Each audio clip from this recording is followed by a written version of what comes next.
Good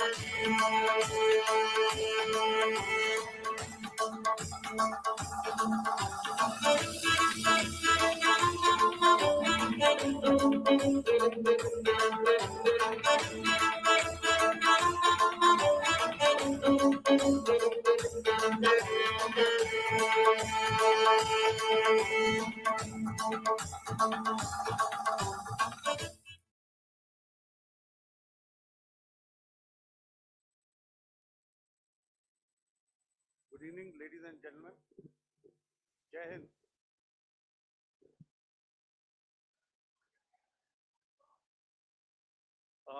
Welcome to this special press conference on Operation Sindoor. We will begin with opening statements by the three senior officers to my right here, who have been directly overseeing operations during Operation Sindoor. We have Lieutenant General Rajiv Ghai, Director General Military Operations, who will cover the aspects related to land domain.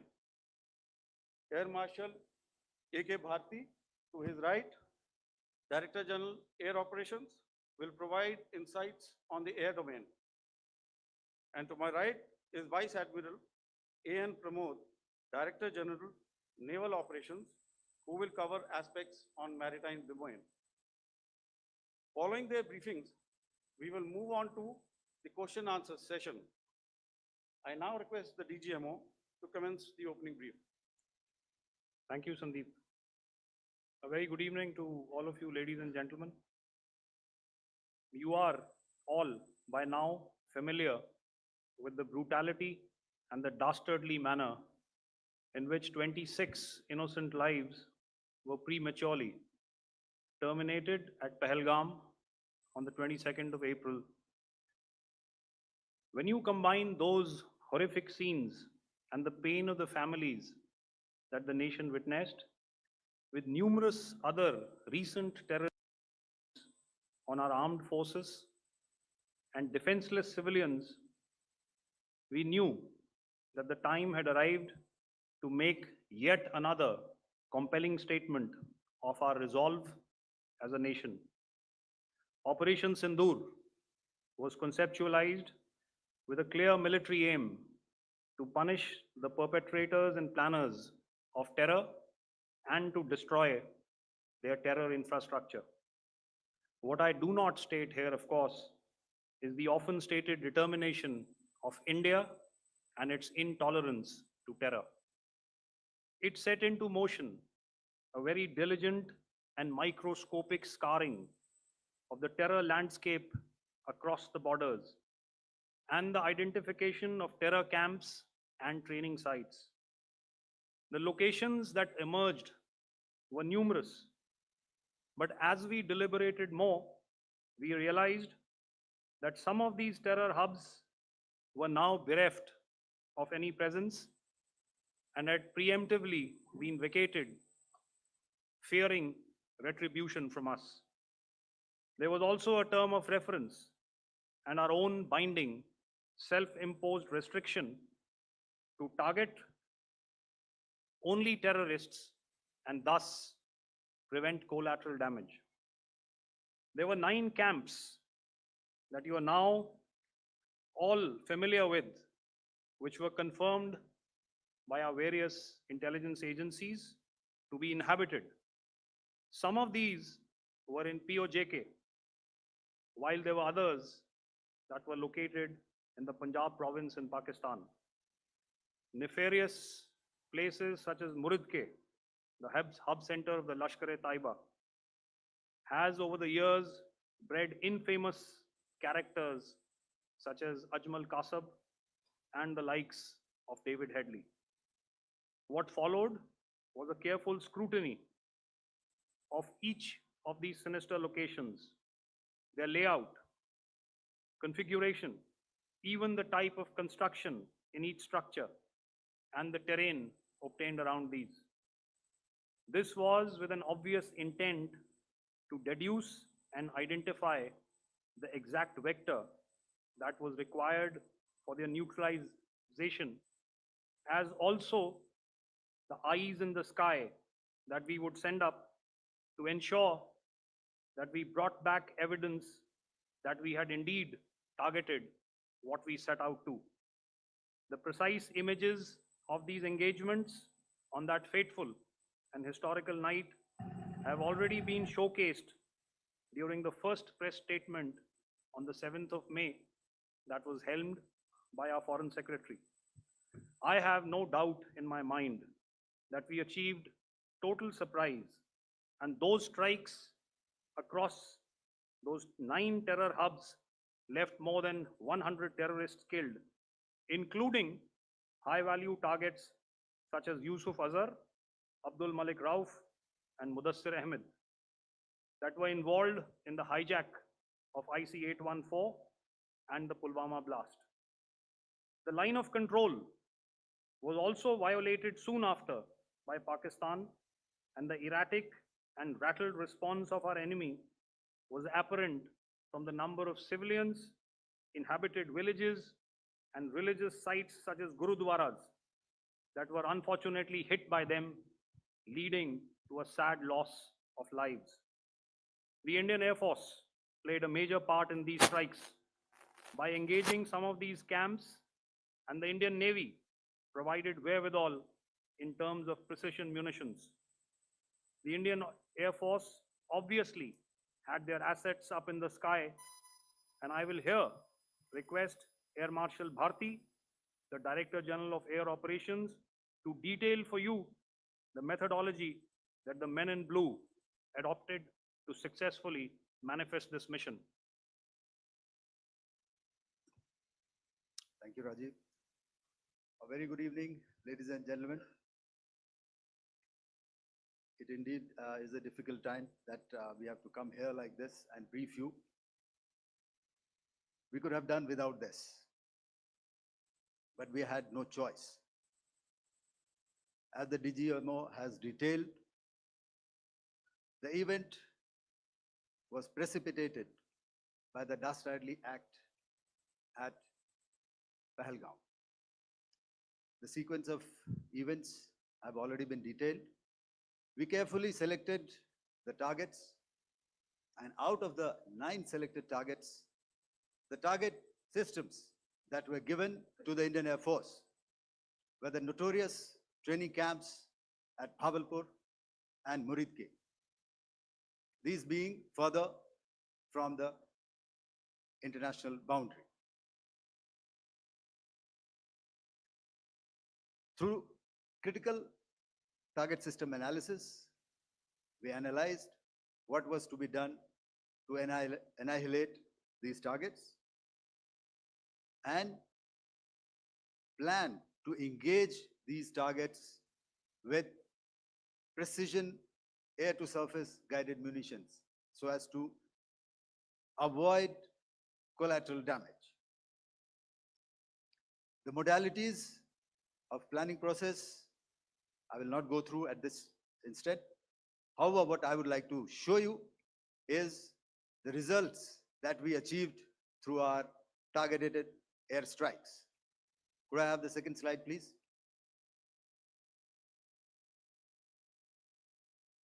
Yeah, change, please.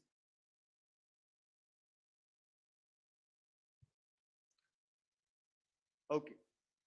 This is what the terror infra at Muridke looks like.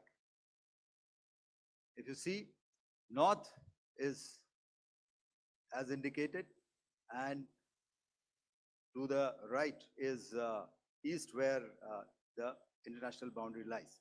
Could we have the next slide, please?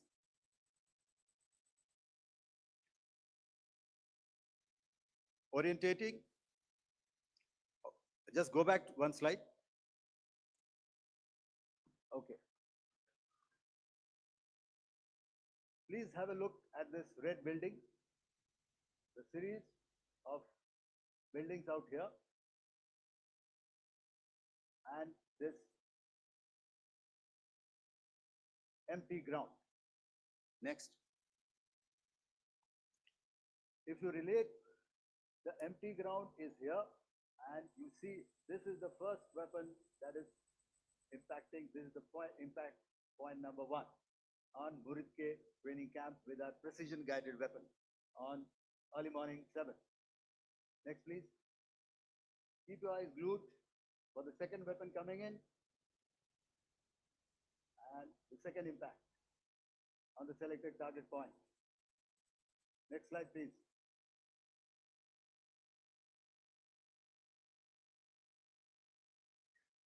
Third weapon, third impact. Continue. And fourth weapon, fourth impact. So through these targeted and precision targeting, we addressed the target at Muridke, which was the terrain infrastructure. Can you hear me? All right. Okay, I'll come closer to the mic. Now we go to the next target, which is the Bhavalpur training camp. Next slide, please. Okay, just wait. So the effect, if you see, the impact point, if I can point out, this is the impact point. The ammunition has gone through the roof and it has created a blast inside, the photographs of which you would have, all of you would have seen. And the red building, after that, there was this double-story building. It has been completely decimated by our precision targeting. Next, please. The target system, which was in the north, a series of buildings. I'll show you how it looked. Next. Completely destroyed by our precision targeting. Next. Now coming to Bhavalpur, this is the target complex that we are dealing with, a fairly large target complex. So we had to carefully choose the points that we needed to address, which were high value and which would meet our stated objectives of eliminating the terrorists. I would like to draw your attention to this red canopy, and in relation to that, I would cover the targets. One target system is a series of buildings here, other one here, and other one out here. Next slide, please. This is how it looked before, and this is how the building looked after the impact of the weapon. And orientation in relation to this red canopy, you can see here. Next, please. Before, next, and after. The roofs have completely collapsed. Next. This is the target system. Next. Precision targeting, and we have achieved our objectives here. Next. All right. So that was what we did on the 7th. Our objective was to address these two terrorist camps, and that we did with precision. And thereafter, we maintained a robust air defense posture, because remember, our objective was to target the terrorist and terrorist infrastructure, not any other infrastructure, not the Pakistani military, not the Pakistani any other infrastructure. So that is what we have maintained on the 7th of May. However, what we saw in the evening of 7th of May, we were saturated with a raid of Pakistani unmanned aerial vehicles and small drones. And these came in waves in our civilian areas, over our military installations, and all of them were successfully intercepted. Few of them did manage to land. However, there was not much damage that they did. And we have our robust counter-US hard kill and soft kill systems which did the job. However, the difference here was that we had targeted the terrorists. The adversary now has targeted our civilians and the military infrastructure. So it had to be responded to. So in a quick and calibrated response, that very night, we stuck their radar installations at Lahore and close to Gujranwala, the LYT installation, to indicate to him that we are ready, yet we do not want to escalate. Our fight was with the terrorists and not with the Pakistani military establishment. Thank you.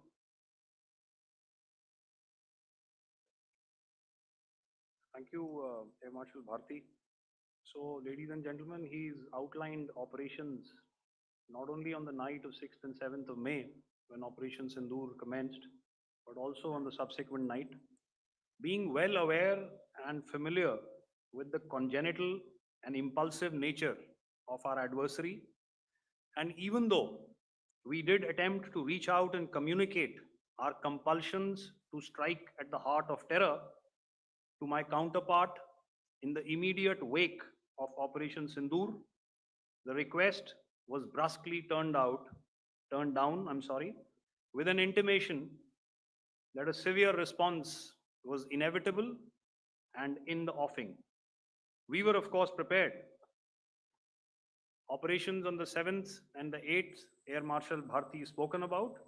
On the night of 8th and 9th of May, they flew drones and aircrafts into our airspace all across the borders and made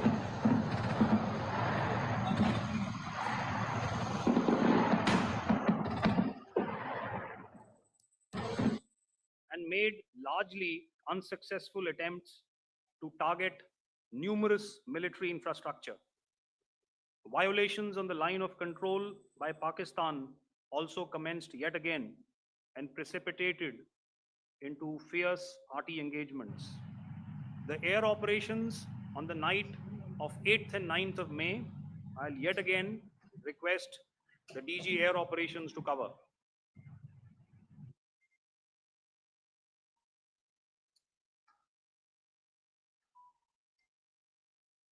So I just covered what happened on the night of 7th and 8th. What we found that on the night of 8th and 9th, starting as early as 22:30 hours, our cities had a mass raid of drones, unmanned aerial vehicles, UCAVs, starting right from Srinagar, going down right up to Nalia. It was a mass raid in waves, and it was relentless. However, we were prepared, and our air defense preparedness ensured that there is no damage on ground or to any of the intended targets that the enemy might have planned for. The difference between 7th night and 8th night was that on 7th night, he sent in his Yeha class of UAVs. However, these UAVs can go some distance, they are armed. However, on the 8th, less numbers of armed UCAVs were there or UAVs were there, and more numbers of quadcopters, maybe for surveillance or just for harassment of civilians. This continued till midnight. Our air defense preparedness ensured that there was no damage on the ground, either to the military installations or to the civilians. However, the enemy had yet again shown that he wanted to up the ante and he wanted a fight, and we were up to the task. In a measured and calibrated response, we once again targeted his military installations, which included his SAM sites at Malirkant. This also included his surveillance radar sites at Lahore and close to Gujranwala. These were suitably addressed, and thereafter his drone attacks continued even till morning, which we countered, and during the daytime there was some respite. Here I would like to bring out another aspect. What we found was that while the drone attacks were being launched from somewhere close to Lahore, enemy had allowed his civilian aircraft to also continue to fly out of Lahore. Not only his own aircraft, but international passenger aircraft, which is quite insensitive, and we had to exercise extreme caution, even at the cost of some tactical disadvantage, to ensure that there is no damage to any of the civilian aircraft. And this was also brought out in our press briefing during the day. So I will now hand over to my colleague to cover the events of 9th onwards. On land, we also undertook certain measures such as deployment of air defense and electronic warfare assets to establish an integrated grid with the Indian Air Force. And I have seen and heard some of you wax eloquent about the benefits of such an architecture when it comes to negating and combating air intrusions. We also carried out deployment to include movement of our forces in the land, sea, and air domains. The night of the 9th and the 10th of May saw similar intrusions by drones and aircrafts. And this time, there was a concerted effort to target airfields and some very, very important logistic installations, albeit yet again unsuccessful and denied gallantly and efficiently, I must say, by the integrated Indian Air Force and Indian Army Air Defense. We further strengthened our deployment and also initiated some pressure points to send a very clear and unambiguous message to the other side to desist from any misadventures on land. Some of the airfields and dumps saw repeated attacks in waves from the air. All were thwarted. The Pakistan Army has reported to have lost approximately 35 to 40 personnel in artillery and small arms firing on the line of control between the 7th and the 10th of May. What the other side had probably also not reckoned with was the speedy and precise turnaround and hit back by the Indian Air Force. And I will yet again ask Air Marshal Bharti to speak about these significant and game-changing strikes. I will thereafter request Vice Admiral Pramod, my colleague and Director General of Naval Operations, to tell us about some very telling naval maneuvers in the Arabian Sea that exerted pressure on the night of 9th and 10th of May. Over to you, sir. Commencing about 2000 hours, that is 8 p.m. local time, on 8th of May, several Pakistani unmanned aerial systems, drones, combat vehicles attacked multiple IF bases. These included Jammu, Udhampur, Pathankot, Amritsar, Bhatinda, Nal, Dalhousie, Thois, Jaisalmer, Uttarlai, Falodi, Nalia. These were almost simultaneous and they came in waves. All our AD guns and other systems were waiting for them. All these waves were neutralized by our trained crew using the air defense systems that they have. And also, some of them were utilized using our legacy systems like Pechoras and IF Summer, which we have recently acquired. And some were neutralized by the Garud snipers.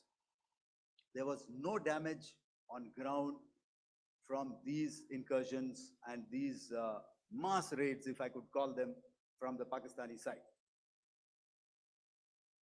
However, following these relentless attacks on our air bases, on our forward positions, and on our civilian targets, this was time to convey some message to our adversaries. And therefore, a decision was taken to strike where it would hurt. And towards that, in a swift, coordinated, calibrated attack, we struck his air bases, command centers, military infrastructure, air defense systems across the entire Western Front.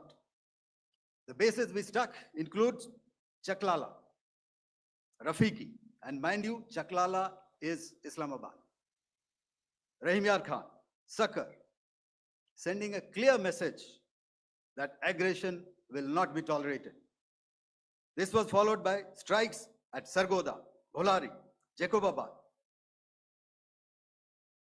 We also struck the C2 centers at Murid, the UAE complex at Murid, Rafiki, radar at Chunia, which I will show you, Rahim Yar Khan airfield, and the unmanned combat aerial vehicle hangar at Sakar. I would like to reiterate here that we have the capability to target every system at these bases and more. However, it was only a measured response to instill good wisdom to our adversary to refrain from further escalation. IF response was directed only at military installations, avoiding civilian and collateral damage. I would now like to show you some of the effects that have been achieved as a result of our air operation.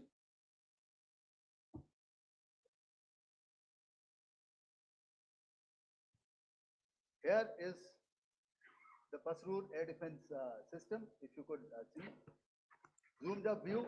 This is the radar mounted on a high tower. And after the strike,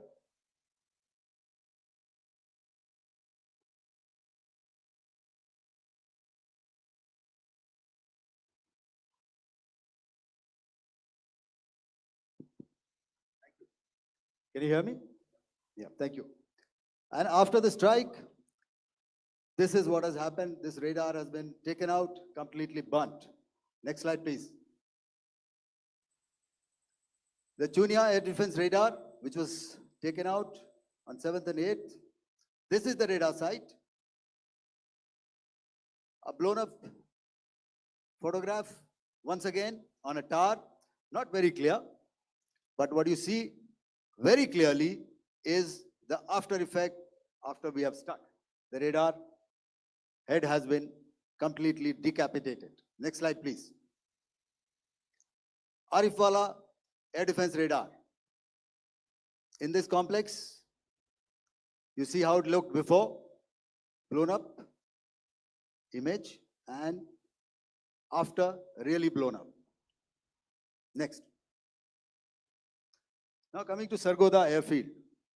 Remember, this is one of their important airfields wherein they have a lot of assets, F-16s, other assets which they keep getting, training institutes.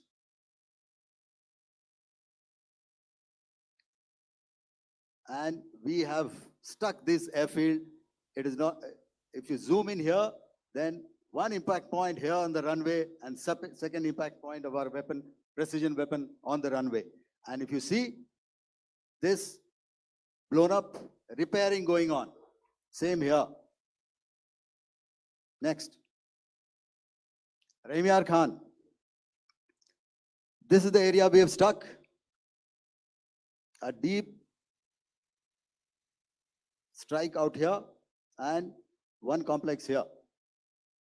So this is how it looked before, and same, you see a big crater, another crater here, and this complex after strike neutralized. Next. Chaklala airfield, Noor Khan, once again a major air base, a lot of their logistic assets out here. This was the chosen complex that we intended to strike and convey a message. Next slide, please. This is how it looked before, and this is how it looked after our strike. Next. Sakar.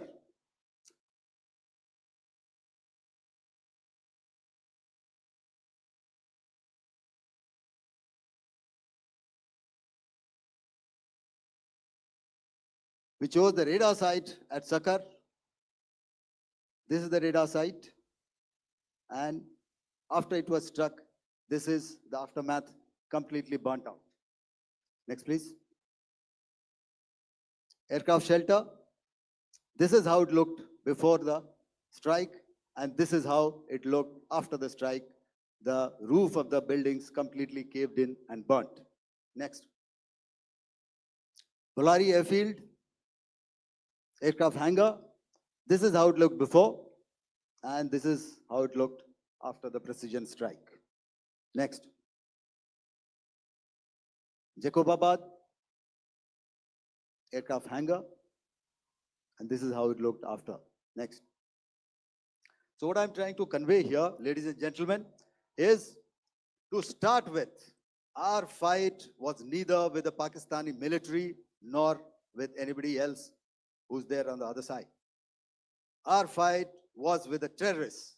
We neutralized the terrorists that we selected to be neutralized, and thereafter, we only maintained the air defense posture. However, we were relentlessly pounded by waves after waves, night after night, by his UCAVs, by his drones, and by his other unmanned aerial systems.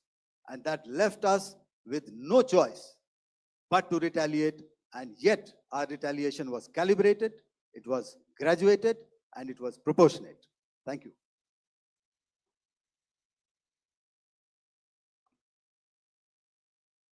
Good evening, ladies and gentlemen. In the aftermath of the cowardly attacks on innocent tourists at Pahalgam in Jammu and Kashmir by Pakistani-sponsored terrorists on 22nd April, the Indian Navy's Carrier Battle Group, surface forces, submarines, and aviation assets were immediately deployed at sea with full combat readiness in concert with the joint operation plan of the Indian Defence Forces. You may be aware that we tested and refined tactics and procedures at sea during multiple weapon firings in the Arabian Sea within 96 hours of the terrorist attack. The aim was to revalidate our crew, armament, equipment, and platform readiness to deliver various ordnance on selected targets precisely. Thereafter, our forces remained forward deployed in the Northern Arabian Sea in a dissuasive and deterrent posture with full readiness and capacity to strike select targets at sea and on land, including Karachi at time of our choosing. The forward deployment of the Indian Navy compelled Pakistani naval and air units to be in a defensive posture, mostly inside harbors or very close to the coast, which we monitored continuously. The Indian Navy maintained seamless maritime domain awareness throughout the duration and was entirely aware of the location and movement of Pakistani units. In effect, we had and continue to have good battle space transparency using our maritime domain awareness grid. As you are aware, our response has been measured, proportionate, non-escalatory, and responsible from day one. Accordingly, the calibrated approach considered all options, including the ability of the Indian Navy for offensive action from and at sea. As part of this escalation control mechanism, the application of force by the Navy was planned in a synchronized manner in coordination with the Army and Air Force, the highlight being teams from the three services working closely in an integrated manner. Along with the kinetic actions by the Indian Army and Indian Air Force, the overwhelming operational edge of Indian Navy at sea contributed towards Pakistan's urgent request for a ceasefire yesterday. As we speak, Indian Navy remains deployed at sea in a credible deterrent posture to respond decisively to any inimical action by Pakistan or Pakistan-based terrorists. Thank you. Samno Varna, Jai Hind. Now I'll hand over to Director General Military Operations for further proceedings. Ladies and gentlemen, on the 10th of May, in the morning, even as we were getting into a huddle to wargame the events of the previous night, a routine exercise, I received a message on hotline from my counterpart in Pakistan seeking my willingness to communicate. Since our initial aim was to strike at terror camps, and all our actions in the subsequent days were in response to the intrusions and violations by the Pakistan Air Force and its army, it was decided that I would indeed speak with my counterpart.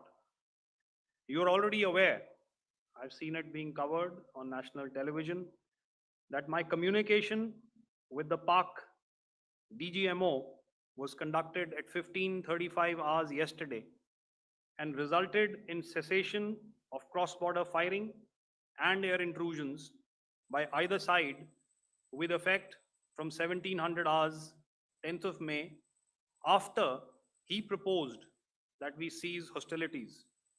We also decided to further speak on the 12th of May, that's tomorrow, at 1200 hours, to discuss the modalities that would enable the longevity of this understanding. However, disappointingly, and must I add, expectedly, it took only a couple of hours for the Pakistan Army to violate these arrangements by cross-border and across the line of control firing, followed by drone intrusions across the expanse of the Western Front through last night and in the early hours of the morning today. These violations were responded to robustly and dealt with as they must be.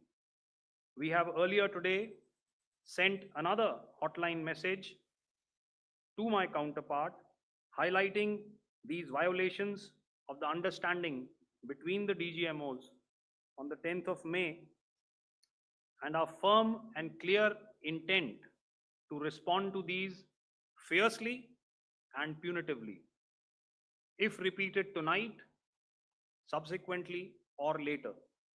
In this regard, I must inform all of you that the Chief of Army Staff has earlier today conducted a security review and has granted full authority to our Army commanders for counter actions in the kinetic domain in case of any violation by Pakistan. In the end, I pay my solemn homage to my 5 fallen colleagues and brothers from the armed forces and civilians who have tragically lost their lives in Operation Sindoor. Our hearts go out to the bereaved families, and we express our solidarity to them in this lifetime and beyond, at this grave juncture in their lives. Their sacrifices shall always be remembered and spoken of in glowing terms by a grateful nation. We have thus far, ladies and gentlemen, exercised, and my colleague Pramod highlighted this, immense restraint, and our actions have been focused, measured, and non-escalatory. However, any threat to the sovereignty, territorial integrity, and safety of our citizens will be met with decisive force. Jai Hind. Okay, ladies and gentlemen, we are now open for questions.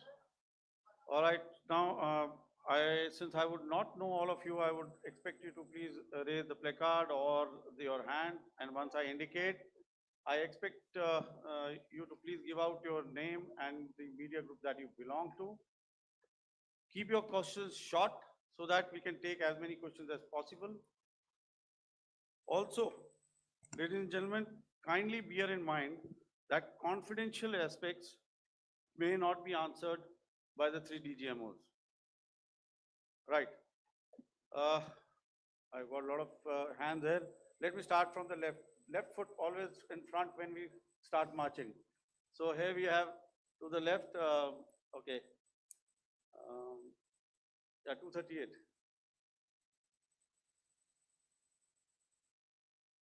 Hello. So this is Manas Pratimugyan from PTI, Press Trust of India. So the understanding that was reached yesterday on stopping the military operations and actions, was it for just 3 days? And what would be the cost escalation if there is violation of this understanding by the Pakistani side? And my subsequent question would be that we have a kind of ceasefire agreement with Pakistan that was finalized in 2003. So will there be some kind of similarities in frameworks between the two kind of understandings, 2003 ceasefire agreement and the current understanding on stopping military operations? And again, what are the cost that will be incurring on Pakistan if Pakistan again resorts to this kind of terrorist activities, because we have made it very clear that the cost will be very high. So I would like to have your thoughts on it. Okay, so I'll answer the latter part of the question first. I also want to add that while the initial ceasefire agreement, as you correctly pointed out, is of the 2003 vintage, but I must remind you that in 2021, in the month of February, and this was then when the crisis in eastern Ladakh was also on, the two DGMOs had spoken and arrived at a ceasefire understanding that lasted right up until this unfortunate attack at Pahalgam. Once our Foreign Secretary had announced the decisions of the CCS in the immediate wake of that attack, he had announced certain measures. And then, of course, Pakistan had in turn made its own announcements. Since then, there have been certain violations of this ceasefire understanding. And of course, after the 7th of May, like I pointed out during my statement, that there have been numerous violations on the line of control, especially, and of course, along the international boundary by the Pakistan Army and the Pakistan Air Force. This understanding that we spoke about yesterday, no, it was not for 3 days. It was first to stop aggressive and hostile activities immediately, let that order and direction settle down for about 36 hours, and thereafter discuss modalities, like I said, to ensure its longevity. That is tomorrow on the 12th of May.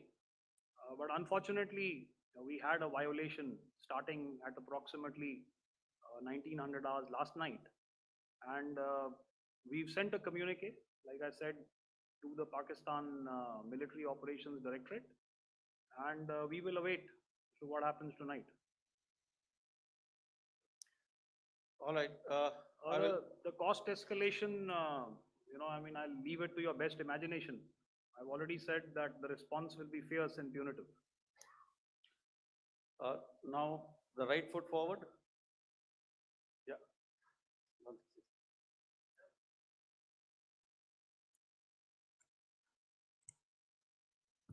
Sir, I'm Ajit Dubey from ANI, sir. Sir, my question is that you talked about the loss of lives to the Pakistan army, that was around 35 to 40 kills secured by the Indian army. Sir, can you tell us what would be the total loss of life to the Pakistan army in both army and air force attacks, sir? And how good was the performance of the BrahMos, Scalp and the S-400 during the operations? And sir, since we have, sir, just one No line, multiple questions, please. sir. All right. And since, sir, we have achieved such a spectacular, we have made good achievements in this entire operation.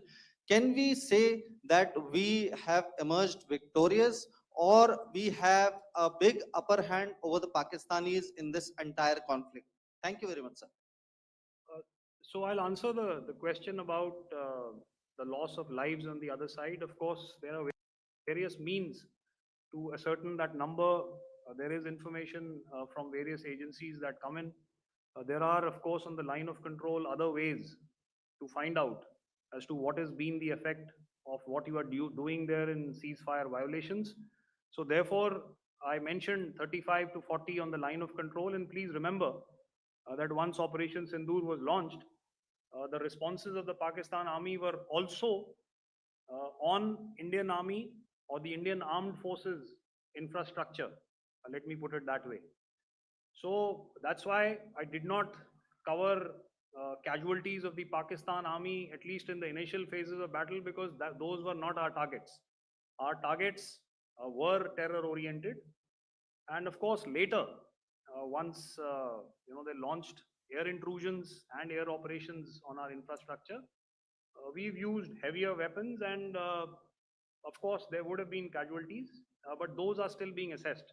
The effects of the weapons that you mentioned, I will request Air Marshal Bharti to apprise all of you about those. Good evening, Mr. Chief. How are you? Ajit, okay, the meeting sometime. I never mentioned about any of the weapons that we use. Check. Okay. What I was saying, that I never mentioned of any of the weapons, the caliber that we used. All right, so we'll leave it at that. Those are matters of operational details which I would not like to go into. But suffice to say that whatever methods and whatever means we have chosen, it had the desired effects on the enemy targets. How many casualties? How many injuries? Well, to start with, our aim was not to inflict casualties, but in case there have been, it is for them to count. Our job is to hit the target, not to count the body bags. And the last part of your question, I wonder if you read out the tweet on ADGPI at midnight once we'd done what we had to in Operation Sindoor. And that's credit to my friend here on the left. Justice has been served, Ajit. That is all that I will say. Ajit, I'll request you to, refrain putting words into his mouth. All right. Yeah, I'll come back to the left. 147. Sorry, 47. No, 47. Did I see it here or? Yeah. Good I evening, saw it there. gentlemen. Sorry, 147, I saw it there. Sorry. Yeah, since I've already said 147, start please. Hi, sir. Good evening. This is Shivam Patel from Reuters News Agency. Thank you for giving me the opportunity. My question, sir, is how many military targets did Indian Armed Forces strike in Pakistan in response to the attacks from Pakistan? How were these targets selected? And how many troop casualties have been there in total on both sides, if you give details? Thank you. I'm sorry, where are you? I haven't Yeah, spotted his. his to the Yeah, right. okay. Can you just repeat that for me, please? Sure, sir. So my name is Shivam Patel. I'm from Reuters News Agency. My question is, how many military targets in total did the Indian Armed Forces strike in Pakistan in response to the attack from Pakistan? How were these targets selected? And how many troop casualties have been there on both sides, if you can? So you're speaking of the targets that I mentioned in the wake of the attack at Pahalgam, right?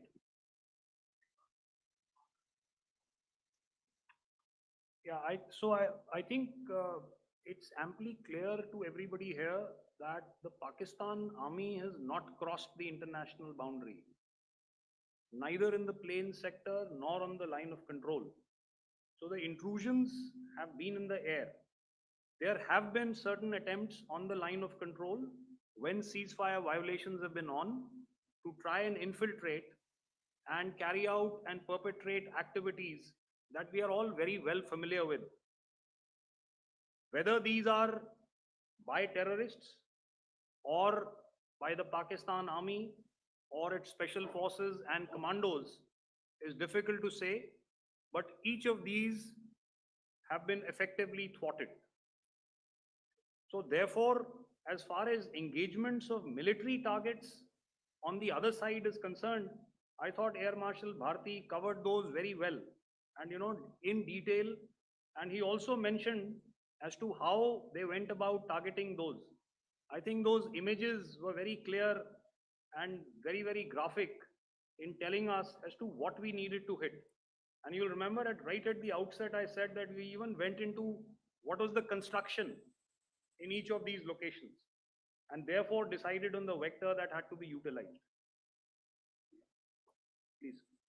Okay, if I could add to what the DGMO has said, I have already detailed the targets. Now, whether it is X numbers or Y numbers is that is immaterial.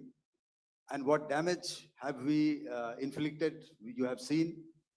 What are the casualties on the other side? As I said, that is for them to count. As far as we are concerned, from the air defense side, if they had a choice, they would have definitely come in. They're fighters, there are more numbers of UCAVs. It is not that they did not intend to come in. It is only that our robust AD posture prevented them from coming in. So that must be known, and that must be realized by all the audience here.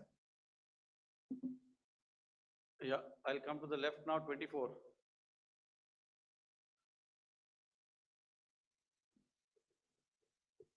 Good evening, sir. This is Anvesh Rath from Z.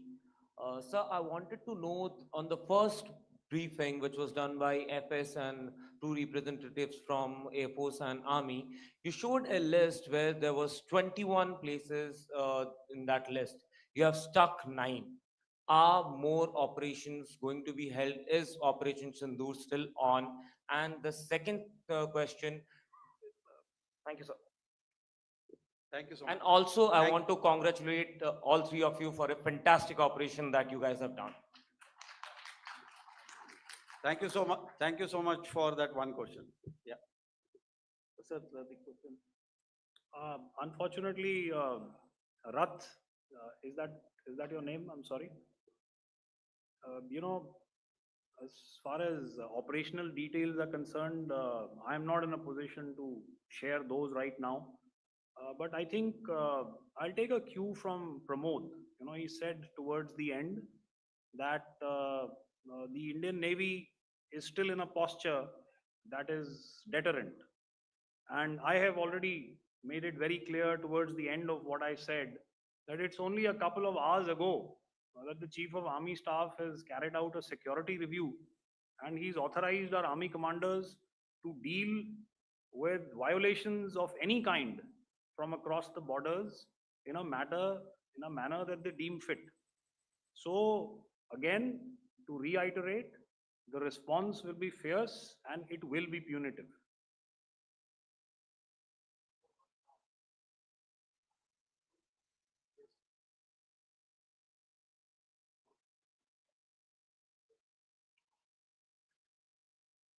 I'll go back this side now. Yeah, 255. She said middle wale kya karenge? So 255. Oh, sorry. Good evening, sir. Yeah, 255. I'm Shailesh from National Defense. Please allow me, first of all, to pay my gratitude for protecting us Indians. Thank you very much. Sir, since the enemy has been talking about taking down our aerial platforms, it would be deemed fit in case we can reveal that we have taken down their fighter jets. What could be the number? Though you said that they may be not good to reveal the platforms, but since this has come from various quarters in Pakistan, so I believe that we need to answer in case if you can, sir, if you may allow. The question is for me. Yes, sir. Okay, and if I get it right, you want to know how many of their planes we have downed? Yes, sir. Yes, sir. All right. See, as I said, their planes were prevented from coming inside our border. All right. So we do not have the wreckage with us, but definitely we have downed a few planes. Numbers, we would not like to hazard a guess out here. Okay. I have the numbers, okay, and we are getting into the technical details of it to establish it. So I would not like to put a figure at this time, but definitely there are losses from their side which we have inflicted. Were Ma'am, they, Please don't ask. were they fourth generation plus, sir? No, See, sir, you're putting words into my mouth. Why do Sir, you say fourth generation? Let us make it high tech. Thank you so much, sir. all Thank right. Yeah, 163.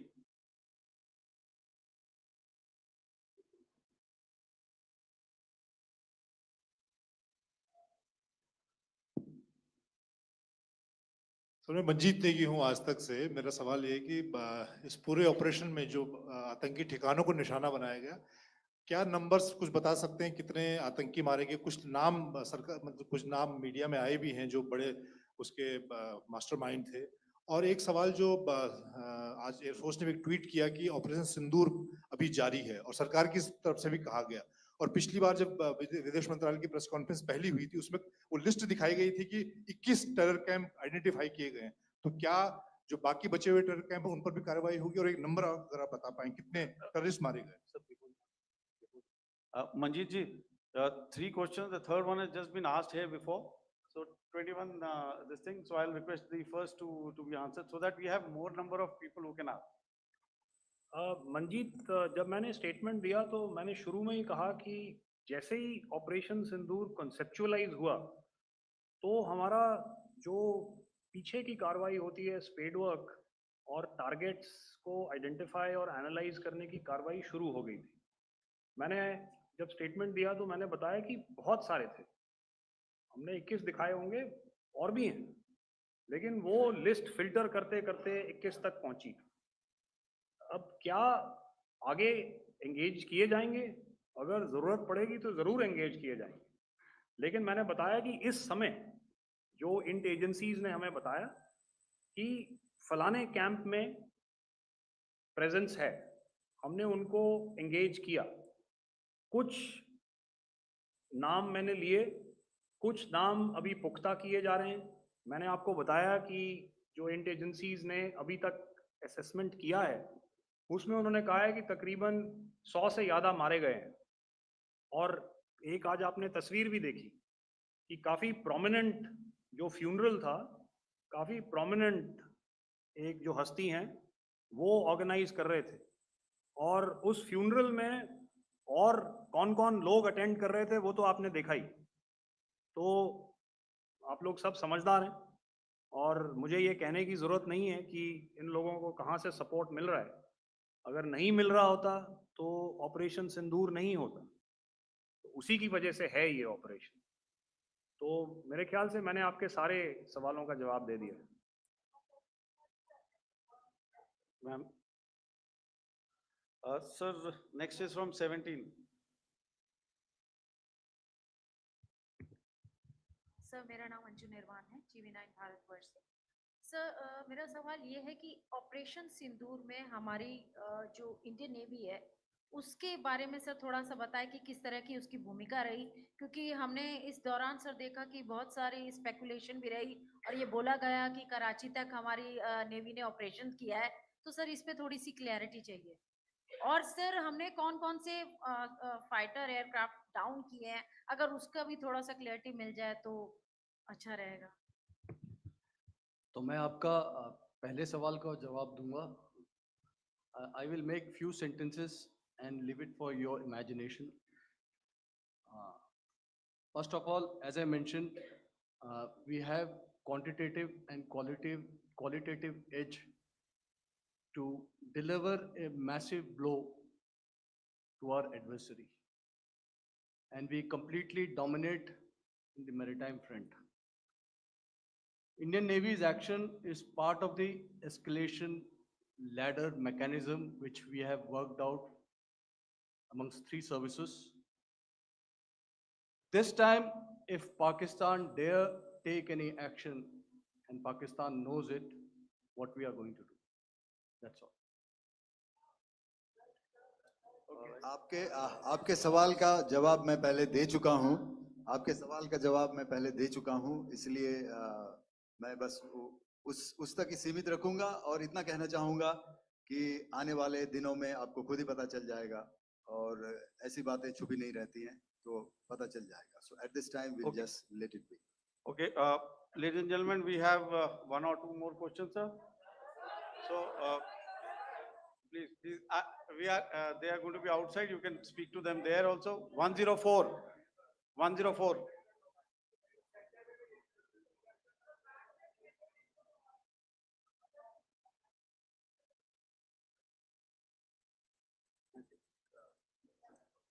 Yeah, ask sir. Sir, Dinakar with the Hindu newspaper. Are you surprised that you got this question? No, sir. Just look. Sir, can you give a number of assets we lost, because there's been a lot of speculation going on, international media writing a lot of things about our platforms, including Rafales. I mean, Pakistan claiming that Rafale has been downed, etc. Can you put that question to rest and clarify on that?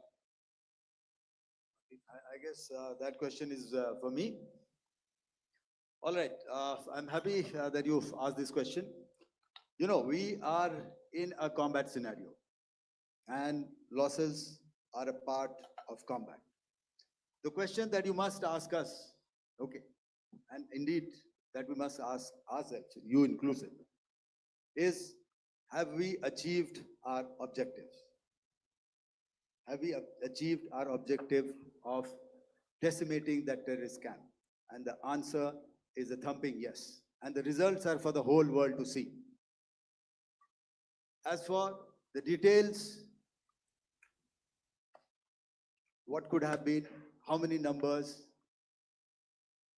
which platform did we lose? You know, at this time, I would not like to comment on that because we are still in a combat situation. And if I comment on anything, it will only be advantage adversary. So we don't want to give him any advantage at this stage. All I can say is that we have achieved our objectives that we selected and all our pilots are back home. Thank you. Okay, hold, please don't, please be civil here. So we'll have 220 now. Hello sir, this is Anita Chaudhary sir from Swadesh newspaper. मेरा सवाल है, क्योंकि ये हमारे जो पहले जो action रहा वो आतंकवाद के खिलाफ रहा, तो आतंकवाद में अजहर मसूद की तरफ से एक बयान जारी किया गया था जिसमें उन्होंने कहा कि हम इसका बदला लेंगे और जान रुलाएंगे. तो क्या अगला, अगर खुदा न खास्ता अगला टेरर अटैक किसी भी तरह का होता है, तो क्या उसे एक्ट ऑफ वॉर में हमारी तरफ से लिया जाएगा और उसका क्या माकूल जवाब दिया जा सकता है? मेरा इसमें सिर्फ एक ही जवाब है आपके लिए कि हमने अपनी कार्रवाई करी. हमने उसके बाद मैंने अपने स्टेटमेंट में भी बताया कि ये कम्युनिकेट करने की कोशिश करी कि हमने इस तरीके से ये जो स्ट्राइक्स हैं वो क्यों की. लेकिन जो हमारा एडवर्सरी है उसने जैसे मुनासिब समझा वो कार्रवाई करी. तो आपने देखा कि ये जो एक्टिविटीज़ चल रही हैं 3-4 दिन से, ये कोई वॉर से कम नहीं है. नॉर्मल सर्कमस्टांसेस में एक दूसरे देश की एयरफोर्सेस हवा में नहीं उड़ती हैं और एक दूसरे के ऊपर स्ट्राइक्स नहीं करती हैं. हर रात इंट्रूजन्स नहीं होते हैं. लाइन ऑफ कंट्रोल पर सीज फायर वायोलेशंस, आपके एक साथी ने सवाल पूछा था शुरू में, एक सीज फायर अंडरस्टैंडिंग था, वो भी जा चुका है. उस सीज फायर अंडरस्टैंडिंग के जाते जो फायरिंग हो रही है लाइन ऑफ कंट्रोल में, उसमें घुसपैठ की कोशिश हो रही है. आमतौर पर ये घुसपैठ लाइन ऑफ कंट्रोल में टेररिस्ट करते हैं, लेकिन हमें इंफॉर्मेशन है कि हो सकता है ये पाकिस्तान आर्मी की टोलियां भी हों जो हमारे पोस्ट के ऊपर खामी पहुंचाने की कोशिश कर रही हैं. तो ये सारी एक्टिविटीज तो वॉर में शामिल हैं। तो ये कहना मुश्किल है कि आगे क्या होगा, वो स्पेक्यूलेटिव जोन में आ जाता है और मैं स्पेक्यूलेट नहीं करना चाहता। हर एक सिचुएशन अलग होती है और उससे एक तरीके से डील किया जाता है। Sir, मैं one la- एक सवाल इसका मैं जवाब देना चाहता हूँ, 1 मिनट। सो जो मिलिट्री होता है, our main job is to prevent war and maintain peace and stability. So it is not that our response is a graded response. That means अगर किसी ने किया तो उसको graded उसमें किया, जैसे terrorist action हुआ तो what we did is a terrorist action and then we destroyed all the terrorist camps. उसके बाद आपने देखा कि उनने थोड़ा सा कोशिश किया तो हमारे एयरफोर्स और आर्मी ने क्या किया, तो मिलिट्री टारगेट्स हैं उनको उनके ऊपर थोड़ा। So our aim is to maintain peace and tell our adversary that you do this and the response will be bloody. Okay, now as per the, please, we'll have 166 and 25, and after that, no more, please. Sir, this side. Ladies Excuse and me, sir. gentlemen, please Sir. maintain, Sir, I'll this side, request you to sir. please be quiet. Jal Ghai, No, this side, sir. we have only two Sir, questions left, 166. Yeah, please start. So I'm Rahul. Rahul Singh from Hindustan Times, sir. So you were totally on top of the game in the kind of losses you've inflicted on the enemy. I mean, we saw the slides and everything. So it kind of comes across that you were batting it 99 and you decided to declare your innings. What are your thoughts on that, sir? And do you think, are you weighing the option of the Pakistan army using this time, buying this time of the so-called ceasefire, or the understanding? And you talked about how they could not be trusted. So buying time to kind of build up their war reserves, getting stuff from their friends, like Turkey or China, are we considering that possibility, sir? Look, see, the call came from the Pakistani side to speak about cessation of hostilities. What pauses mean during such conflicts is known to everybody. You know, I don't want to go into the pros and cons of how preparation for war is made. You know, that is a process in itself. But I think my senior colleague here, the DG Air Operations, spoke, or he alluded at least, you know, to what this operation was precisely and specifically meant for. And I think that's something that we achieved, you know, right at the outset. Had we had the option not to go further, we probably wouldn't have. But we've been compelled to be in this situation. And as you've seen, the armed forces of India, and you know, you've got the three director generals sitting here, we are always prepared to face any eventuality. And like I said, that's for the sovereignty, the territorial integrity, and the safety of our citizens. So whatever has to be done will be done. You know, I'm not so concerned about what Pakistan will do in this time. I'm only concerned about what we will do. We have a roadmap and a plan, and we will follow it diligently, and we will follow it to the T. You know, that's the contention that I want to make here today. Ma'am, please. Okay, the last question, and ma'am, 25, she's been asking since the Sir. first part. Sir, I'm Nandita. Sir, She's not asking a question. Sir, I'm Nandita Dagar, DAGAR from DD News and DD India. Sir, I wanted to ask you that my question is to General Ghai. Sir, you spoke to your counterpart yesterday and the Pakistani counterpart. Sir, what is the Indian Army's assessment that despite that agreement, that talk that you had, despite that agreement coming into effect at 1700 hours yesterday, why did they violate it? And number two, yesterday at the joint defense ministry and foreign ministry briefing, Wing Commander Vyomika Singh and Colonel Sophia Qureshi had told us that we have cited the Pakistani troops amassing at the borders and at the LOC. Sir, has that situation changed? Have they withdrawn? And sir, if in case, despite now there is a lull, of course, but if tonight again, if the enemy again carries out shelling and aerial intrusions through drones, what is going to be our response? Thank you. So without outlining the specifics of that response, I've already made it clear that there will be a response and it will be fierce and it will be punitive. Why the Pakistan army chose the option of violating the understanding that was arrived at earlier yesterday, I think that's a question that we best answered by the Pakistan DGMO. I wouldn't be able to, give you that. But, in situations such as these, and if you go back into any conflict, sometimes these understandings take time, to fructify and manifest on ground. But without, getting into the reasons, it is our mandate to be prepared at all times, and that we were. It's not as if because there was an understanding we weren't prepared. I must tell you that the armed forces were on a very, very high alert, and they continue to be in that state even as we speak. All right. Ladies and gentlemen, please, ma'am, please. Okay, thank you so much for coming today. Those who have missed asking a question, those who have missed, see, I knew I'll grab this attention from you like this. Those who have missed the opportunity to ask a question can give me a written one. I will definitely get back to you with that. And also, they are they are invited for a cup of tea in my office day after tomorrow.